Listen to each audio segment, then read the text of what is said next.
L'idée, en fait, que j'ai eue, ça a été de me dire, ces victimes de viol, elles sont invisibilisées tout le temps. Deuxièmement, on sait que dans les contextes de conflit, évidemment, quand bien même on le voudrait, on ne peut pas sortir et aller à la police. Souvent, d'ailleurs, c'est la police qui vous a violé.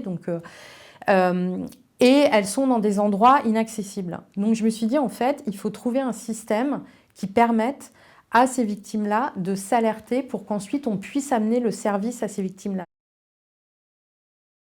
Je m'appelle Céline Bardet, je suis juriste et enquêtrice criminelle internationale et j'ai fondé l'ONG We Are Not Weapons of War, nous ne sommes pas des armes de guerre, qui travaille sur les violences sexuelles liées au conflit. On développe depuis presque 4 ans maintenant un outil digital sécurisé qui s'appelle Backup et qui a pour objectif de permettre aux victimes de s'alerter et de fournir tous les éléments qu'elles ont. Elles peuvent s'enregistrer en vocal, elles peuvent prendre en photo leurs blessures, ce qui est hyper important en termes d'éléments de preuve. Et de l'autre côté, cet outil a un back-office, donc tous ces éléments-là viennent dans cet outil d'analyse criminelle qui a été créé sur mesure et qui nous permet d'analyser tous les éléments qu'on reçoit et potentiellement de préparer des plaintes pour le judiciaire, mais aussi de documenter et aussi de donner une voix à ces personnes, à ces femmes-là, en particulier pour l'Ukraine, et d'informer en fait le grand public sur ce qui se passe avec des faits qui sont corroborés directement et qui viennent directement du terrain.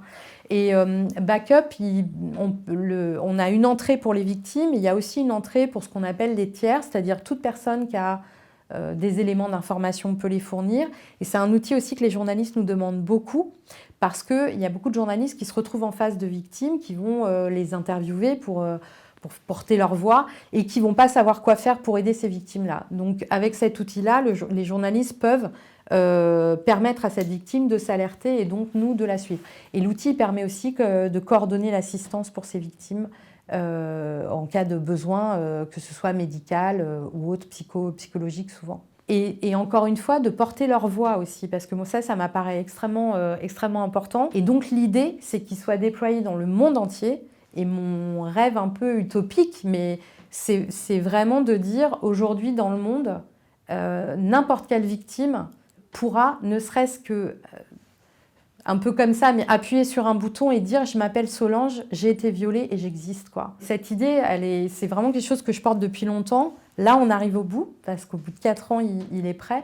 Mais c'est hyper important en termes aussi d'éléments de preuve, parce qu'on sait qu'il y a des dissociations cognitives après ces violences-là. Donc souvent, les victimes, quand elles viennent d'être violées, c'est un peu horrible de dire ça comme ça, mais elles ont plein de détails, etc., qu'elles sont capables de donner. Ensuite, il y a une espèce de blocage, parce que c'est un système de survie, en fait, par rapport à ce qu'elles ont vécu. Donc il y a plein d'éléments aussi qui se perdent. Donc l'idée aussi, c'est de permettre à ces victimes-là de donner tous ces éléments tout de suite. Et la chose que je dis souvent aussi, parce que c'est la troisième chose qui m'obsède et que je vois sur le terrain en permanence, c'est qu'on interroge ces victimes constamment. C'est-à-dire qu'elles vont devoir répéter leur histoire pour le judiciaire, pour le rapport de je ne sais qui. Moi, je dis il faut qu'elles puissent témoigner, donner tous les éléments qu'elles ont, et qu'ensuite, l'idée, c'est de dire, voilà, tout est là, mais l'idée, c'est de dire à cette victime, regarde Solange, tu t'alertes, on va t'aider, tu existes, tu vas donner tout ton témoignage, et à partir de maintenant, nous, on s'occupe de tout, et toi, tu vas te reconstruire. Et c'est ça l'idée derrière aussi, c'est d'arrêter de demander à ces victimes constamment de répéter leur histoire, d'être retraumatisées, de replonger là-dedans, parce qu'on les maintient aussi dans cette position de victime qu'elles ne veulent pas, qu'elles ne veulent absolument pas. Elles veulent continuer leur vie.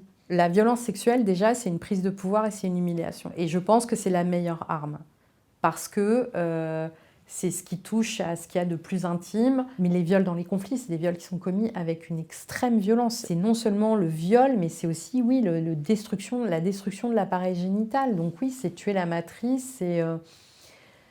je sais pas, en fait. Il y a plein de gens qui me disent, voilà, le travail que je fais, c'est admirable, c'est hyper courageux. Ce qui est vrai. Moi, c'est une passion. Enfin, j'adore mon travail, mais... pour moi, c'est Mildred et Vimbaï qui sont courageuses. C'est ces mères qui attendent qu'on retrouve un morceau de chemise pour pouvoir enterrer leur fils ensuite. C'est eux qui sont courageux. Enfin, je sais pas, tous ces gens-là, ils m'apprennent énormément de choses et il y a des choses très, très fortes humainement. Vraiment, il y a il y a des choses très fortes. Donc ça, c'est rassurant sur l'humanité.